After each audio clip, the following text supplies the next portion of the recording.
Thanks for taking care of my daughter for a year. Upon returning from her trip abroad, my sister-in-law came to our house. Without hesitation, she attempted to take my daughter, who was about to turn 1, thanking me for looking after her daughter for a year. In a panic, I stopped her, explaining that the child was indeed my own. However, she seemed to not fully grasp the situation. But I left her in the yard. What? I had no idea. Her shocking words sent shivers down my spine. Once she realized that my surprise was genuine, her face began to pale. This was the beginning of a huge commotion sparked by my sister-in-law. It all started about a year and a half ago when Megan, my 25-year-old sister-in-law, suddenly returned to her parents' home with a baby. My husband has suddenly been transferred abroad. But I'm worried about raising our small child in a foreign country. It's all so unfamiliar. I see. I'm pregnant too. I hope our children can be friends. If it's Kristen's child, they're bound to be adorable. It feels strange to think I'll be friends with my sister-in-law. Megan was outgoing and easily spoke to me without hesitation, even though I was 2 years older. This made me feel like we could get along well even after I gave birth. I lived in a detached house with my 30-year-old husband, while Megan would live with her parents. It's nice that Megan's house is close by. We can meet up anytime. I thought we would get along well with her and my parents-in-law. However, I soon realized that this was naive. After moving back in with her parents, Megan gradually began to show her true colors. Sorry, Kristen. I have an urgent matter and can't take care of my child. Can you look after her? Sure, but what happened? My dad threw out his back. I need to buy some patches for him. Feeling sorry for her, I gladly took care of her baby. However, this became a regular occurrence, with Megan constantly finding reasons to leave her child with me.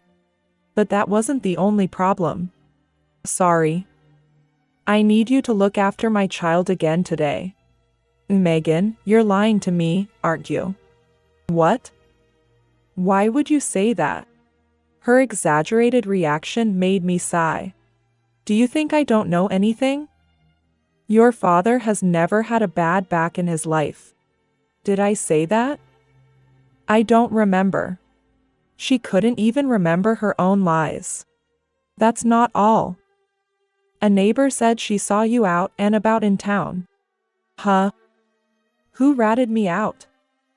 No, I mean, it must have been someone who looked like me. Who do you believe, that old lady or your own sister-in-law? Despite her teary-eyed attempt to appeal to me, I was not swayed by her poor acting. Just take care of your own child. I won't be helping you anymore. What? Why? That's so mean of you. Megan threw a tantrum like a child but suddenly stopped as if she had an idea.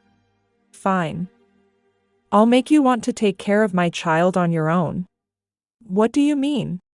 Without answering my question, she smirked, picked up the baby, and left our house. Feeling uneasy, I consulted with my husband and in-laws to warn my sister-in-law, Megan, but it was like talking to a wall. She continued to show no signs of remorse or understanding. Moreover, she concocted a plan one afternoon while I was dozing on the couch with my pregnant belly. I can hear a baby crying. Is it from a neighbor's house? But it sounds too close. As I pondered, my phone rang. Hello, this is Kristen. Oh, hey, Kristen. Please take care of my child. What? Didn't I tell you last time that I won't be taking care of your child anymore? Megan laughed as if my response was amusing. It's too late. I already left my child at your doorstep a while ago. What? Rushing to the door, I found a baby crying on my doorstep. Megan, what are you thinking? Well, you were being mean, so I had no choice. Her tone was gleeful, as if she had pulled off a prank. I told you, didn't I? I'd make you want to take care of my child. You wouldn't leave a baby on the doorstep, right? Stop joking. Where are you now? Guess? Though, I suppose it's hard for you to go out since you're pregnant. Megan laughed and hung up abruptly. My attempts to call her back were met with a turned-off phone. Despite my protests when she finally returned in the evening, my words fell on deaf ears.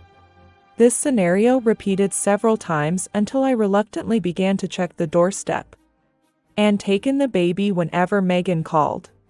Megan, unapologetically, claimed she was doing me a favor by giving me practice for my upcoming childbirth, expecting gratitude in return. I'm not asking for thanks, but isn't there something to be said about attitude? I grew increasingly irritated and stressed by her behavior. This continued for 6 months until an incident occurred a year ago. Going abroad for a bit. That note was all Megan left before disappearing suddenly. No one knew where she went. But it wasn't shocking given her history of impromptu trips funded by her part-time job earnings. My husband casually mentioned, "It's nothing new. She probably went to see her husband since he was transferred overseas." We assumed she took her baby to meet its father. Our family, caught up in our own turmoil, hardly spoke of Megan. Shortly before her disappearance, I went into labor 2 weeks early and was rushed to the hospital, unprepared for the sudden birth of our beloved daughter. In the chaos of an unexpected delivery and adjusting to new parenthood, conversations about Megan faded. Before we knew it, a year had passed since her departure. As my daughter's first birthday approached, our peaceful life was once again disrupted by Megan. "I'm back." Her familiar voice echoed from the unlocked front door. "What?" "Megan, you're back from overseas." Ignoring my words, she walked straight to my daughter. "Thanks for taking care of my daughter for a year." Then, she abruptly attempted to take my child away. "Hey! What are you doing to my child?" As I quickly took her back, Megan frowned in confusion. "Come on, just because you've had her for a year, doesn't mean you get to act all motherly. This child is genuinely my daughter." Both of us were confused for a while. "Megan, didn't you take your own child with you overseas?" "What are you talking about?" "I left her in your yard." "What?" It seemed our conversation was missing each other. But I felt something terrible might be happening. "You said you left a child for a year. When you went abroad, you left her in my yard?" "That's what I've been saying. At that time, I had just given birth to this child and was hospitalized due to poor health. So I really don't know where your child is now." Shocked by the revelation, Megan's face turned pale as she stuttered in disbelief. "This is serious. We need to call the police." But as I reached for my phone, Megan grabbed my arm with trembling hands. "Wait. Please don't call the police." "But, how can we not? Please. I'll be in huge trouble if you do." Megan seemed terrified. Sensing the gravity of the situation, I decided to inform our family instead and called our in-laws and my husband to explain the situation. However, when I turned around after ending the call, Megan was nowhere to be seen. I can't believe she ran away the moment I looked away. How irresponsible can she be? That was the moment my anger towards Megan exploded. After receiving my call, my husband and in-laws gathered at our house. According to my husband, there indeed had been a baby in the yard while I was giving birth and hospitalized. He had little involvement with Megan's child and, assuming she had taken the baby abroad, had contacted the police to take care of the unknown infant. With all the focus on our newborn, the memory of that incident had completely slipped our minds. Megan's child would have been about 1.5 years old by the time she returned. It's likely that Megan mistook my child for her own due to their close ages. After consulting with the police about the situation, We discovered the baby was at an orphanage, which was a relief. I decided to leave Megan's child's care to my husband and in-laws. What concerned me more was Megan's panic, which seemed unusual. That level of panic from Megan was not normal. There must be something more to this. My intuition proved correct when I decided to take a certain action.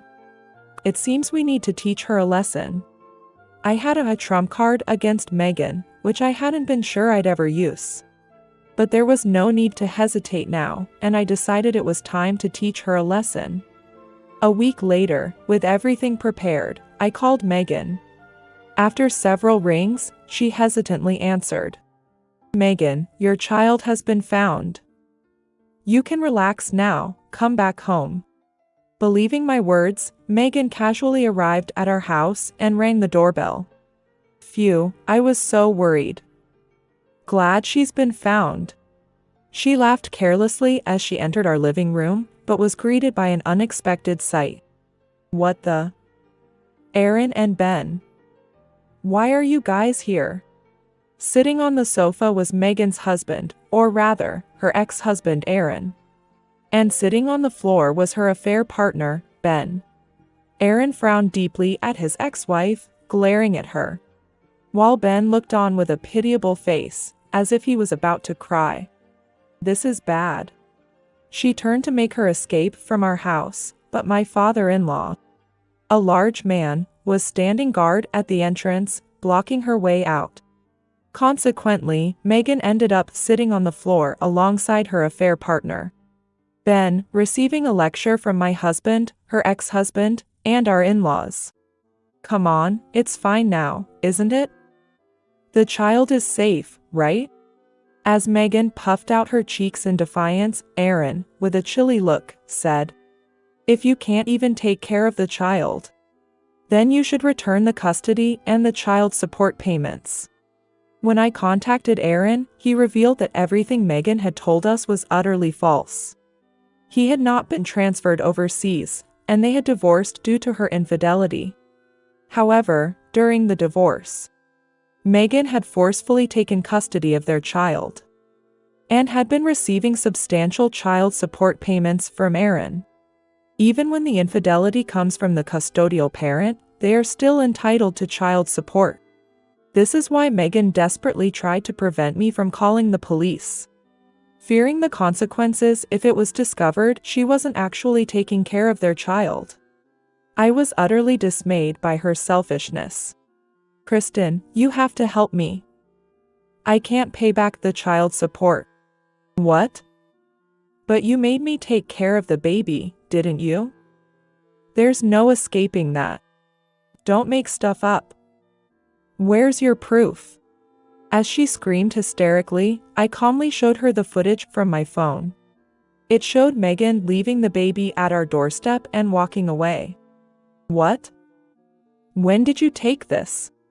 "Since you started leaving your child on my doorstep. I installed a security camera for safety. It would be terrible if something happened to the baby. This was my trump card. I had recorded this footage in anticipation of a moment when it might be useful, though I never thought I'd actually use it. This footage proves you haven't been fulfilling your parental duties. Wouldn't the child be happier being raised by Aaron?" Grr. Megan, biting her lip and growling lowly, suddenly clung to Ben, who was sitting next to her, bursting into tears. "Wah, help me, Ben. Everyone's bullying me."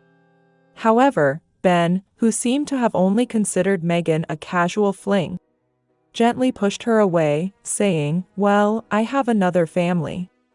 You're betraying me too? Who do you think paid for our round-the-world cruise? So, the child support went on a splurge around the world, huh?" Megan covered her mouth in shock, but the words she had let slip could not be taken back. "So, when you said you were going abroad for a year, you were actually on a world cruise with your lover, using up the child support. And now you can't pay Aaron back?" "Yeah. So what? Is that so bad?" "I wouldn't say it's good. As Megan defiantly gave up, I didn't hold back my criticism. Then, I'll have to call the police. Wait. Please. I'm sorry, just forgive me. Megan finally showed remorse, sobbing and repeatedly prostrating herself on the floor. However, I couldn't afford to be lenient. Just so you know, I won't forget how you've treated your child and me.